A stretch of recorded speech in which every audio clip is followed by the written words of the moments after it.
Assalamualaikum warahmatullahi wabarakatuh. Halo semuanya. Perkenalkan, kami dari kelas 10 DKP 1, kelompok pohon palem. Sebelum menyajikan hasil observasi kami, perkenalkan, nama saya Ramadhani Alfansyah. Saya Rizal Marafi. Pada kesempatan kali ini, kami akan menyajikan teks laporan hasil observasi mengenai pohon palem. Nah, tapi sebelum itu, mari kita mengenal dulu apa sih itu teks laporan hasil observasi. Teks laporan hasil observasi adalah teks yang berfungsi untuk memberikan informasi mengenai suatu objek atau situasi setelah diadakannya investigasi atau penelitian secara sistematis. Teks laporan hasil observasi sering juga disingkat menjadi teks LHO. Lalu, struktur teks LHO terdiri dari 1. Judul, 2. Klasifikasi umum atau definisi umum, 3. Deskripsi bagian, penutup atau kesimpulan. Selanjutnya, ciri-ciri teks LHO biasanya terdiri dari 1. Bersifat objektif dan universal, 2. Objek yang menjadi topik adalah objek tunggal, 3. Informasi ditulis lengkap dan sempurna, 4. Disusun berdasarkan fakta di lapangan, 5. Laporan yang ditulis adalah hasil penelitian terbaru yang sudah terbukti kebenarannya. 6.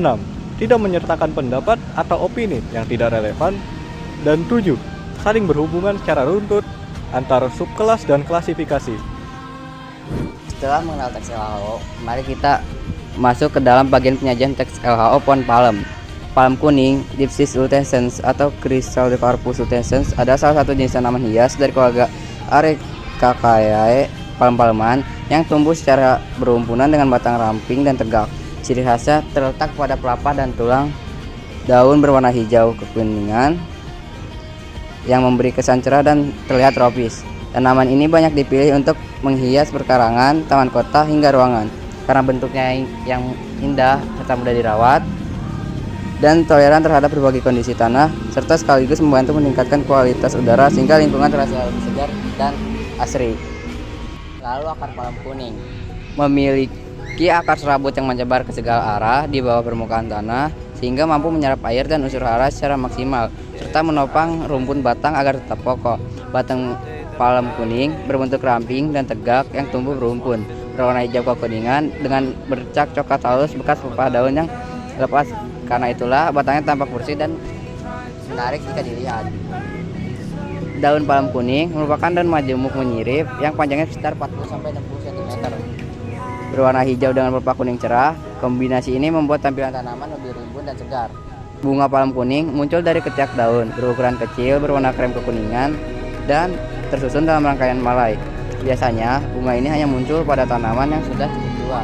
Pada awalnya, buah berwarna hijau, lalu seiring dengan proses pematangan warna berubahnya menjadi kuningan hingga keunguan atau coklat tua. Dan buah ini sendiri memiliki diameter yang cukup besar, sekitar 2,5 meter. Serta biasanya buah ini muncul setelah tanaman cukup tua. Kemudian, pohon palem memiliki manfaat ekologis dan estetika visual. Manfaat ekologis pohon palem seperti 1. Menyerap polutan atau gas berbahaya, 2. Penyaring udara alami, 3. Penambah kelembaban udara, 4. Peredam darat, dan 5. Mencegah terjadinya erosi. Selain hadirnya manfaat ekologis, pohon palem juga memiliki serangkaian manfaat estetika maupun ekonomis, seperti 1. Sebagai tanaman hias, 2. Meningkatkan suasana hati, mood, serta produktivitas dan mengurangi stres. 3. Memberi nilai ekonomi yang tinggi sebagai tanaman hias sehingga menjadi salah satu sumber pendapatan bagi pengelola taman. Kesimpulan, palem kuning, Dipsis lutescens adalah tanaman hias berumpun dengan batang ramping dan pelepah daun hijau kekuningan. Tanaman ini memiliki akar serabut yang kuat dan majemuk menyirip, bunga kecil krem kekuningan, dan buah kecil yang berubah warna saat matang. Selain indah dan mudah dirawat, palem kuning bermanfaat menyerap polutan, menyaring udara, meningkatkan kelembapan, dan mencegah erosi, sehingga memberi nilai ekologis dan estetika bagi lingkungan. Cukup sekian penyajian teks laporan hasil observasi dari kelompok kami. Jika terdapat salah kata atau informasi yang kurang tepat, mohon dimaafkan. Cukup sekian dan terima kasih.